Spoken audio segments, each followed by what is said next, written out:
সারিবদ্ধভাবে বসে সুই সুতার নিপুণ কারুকাজে নিখুঁতভাবে বসানো হচ্ছে চুল। আধুনিক প্রযুক্তি আর হাতের ছোঁয়ায় এক অনন্য মেলবন্ধনে তৈরি হচ্ছে পরচুলা বা উইগ। এই দৃশ্য কোনো কুটির শিল্প কারখানার নয়। নারায়ণগঞ্জের ২৫০০-এ অবস্থিত বাংলাদেশ স্পেশাল ইকোনমিক জোনে ৩০০ কর্মী নিয়ে এই কর্মযজ্ঞ চালাচ্ছে জাপানি মালিকানাধীন প্রতিষ্ঠান আর্ট নেচার। যাত্রা শুরু ২০২৫ সালের নভেম্বরে।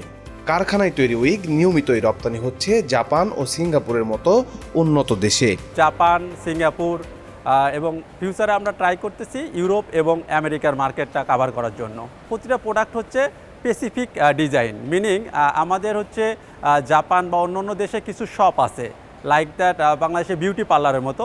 ওই শপগুলোতে আমাদের কাস্টমার যায়, যাওয়ার পরে তার যে হেডটা আছে তার হেডের শেপটা আমরা 3D স্ক্যানিং করে ওই শেপের এবং স্পেসিফিক কাস্টমারের যে রিকোয়ারমেন্ট আছে লেন্থ, চয়েস এবং কালার এভরিথিং ম্যাচ করে আমরা প্রোডাক্ট তৈরি করি।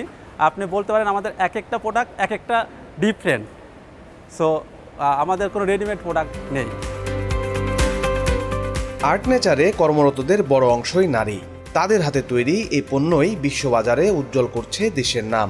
সুশৃঙ্খল পরিবেশ আর মানসম্মত বেতন কাঠামো কর্মীদের কাজের স্পৃহাকে বাড়িয়ে দিচ্ছে কয়েক গুণ। কাজের পরিবেশটা অনেক মনোরম এবং সুন্দর, এবং সবথেকে ভালো যেটা সেটা হচ্ছে এখানে কোনো বাইরের কোনো শব্দ আসে না, যার জন্য আমরা কাজের দিকে বেশি মনোযোগ দিতে পারি। অন্যান্য সেক্টরে বা অন্যান্য সেকশনে যদি আপনি জয়েন হতে চান, ওইখানে কাজের চাপ একটু বেশি পড়বে, আপনার লাইফ রিস্ক অনেক আছে, কিন্তু এখানে ওইরকম লাইফ রিস্ক নেই। ওনারা ফিলিপিন থেকে এখানে আসছে এবং ওনাদের কাছ থেকে আমরা ট্রেনিংটা নিয়েছি। এখন তো কাজ যেহেতু শিখে গেছি, তখন তো কাজ সহজ হয়ে গেছে, কাজে তেমন সমস্যা হয় না। একটি উচ্চমানের উইগ নিখুঁতভাবে তৈরি করতে সময় লাগে ২ থেকে ৩ মাস। ৩০০ কর্মী নিয়ে শুরু করলেও ১ বছরের মধ্যে ৮০০ জনে উন্নীত করার লক্ষ্য কর্তৃপক্ষের।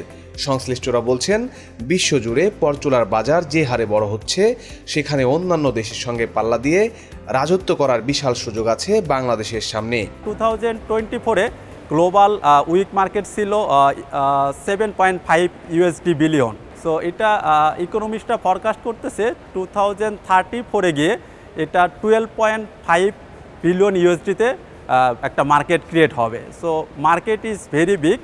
এই মার্কেটে আমাদের এন্টার করার জন্য যথেষ্ট স্কোপ, ফাঁকা জায়গা আছে।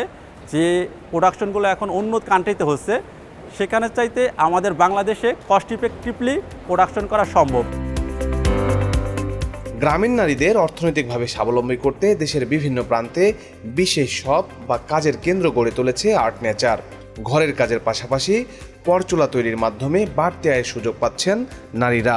আমাদের রুরাল এরিয়া যেরকম দিনাজপুর, ময়মনসিংহ, নোয়াখালী এবং শেরপুর দিনাজপুরে কিছু শপ ইনস্টল করেছি, যেখানে লোকাল মহিলাগুলো তাদের ফ্যামিলি কাজ শেষ করে এসে ওই শপে কাজ করে এবং যার মাধ্যমে কিছু আর্নিং করতেছে। আমরা চাচ্ছি এই প্রোগ্রামটা সারা বাংলাদেশের এভরি রুরাল কর্নারে আমরা স্প্রেড করব, যার মাধ্যমে রুরাল মহিলারা কিছু ইকোনমিক্যালি এম্পাওয়ার হবে। এদিকে স্পেশাল ইকোনমিক জোনে ইতোমধ্যে $14 মিলিয়ন বেশি বিনিয়োগ করেছে আর্ট নেচার। চলতি বছরেই যুক্ত হচ্ছে আরও $2 মিলিয়ন। 2030 সাল পর্যন্ত এই বিনিয়োগের ধারা অব্যাহত রাখার পরিকল্পনা থাকলেও উদ্যোক্তাদের দাবি, এই সম্ভাবনাময় খাতের প্রবৃদ্ধির জন্য প্রয়োজন নির্দিষ্ট নীতিমালা। উইগ ইন্ডাস্ট্রি নিয়ে কোনো স্পেসিফিক রুলস রেগুলেশন এখনও ডেভেলপ হয়নি। আমরা কারেন্টলি হচ্ছে টেক্সটাইল এবং গার্মেন্টসের যে রুলস রেগুলেশন আছে ওগুলোই ফলো করতেছি। তার সাথে এনবিআর, বিডার রুলগুলো আমরা মেনটেন করি। এই বিজনেস পলিসি হচ্ছে কিছু কাজ আমাদের এসএমই থেকে স্মল অ্যান্ড মিডিয়াম এন্টারপ্রাইজ যেগুলো আছে রুরাল এরিয়াতে, সেখান থেকে হ্যান্ডিক্রাফট ইন্ডাস্ট্রি থেকে করে নিতে হয়।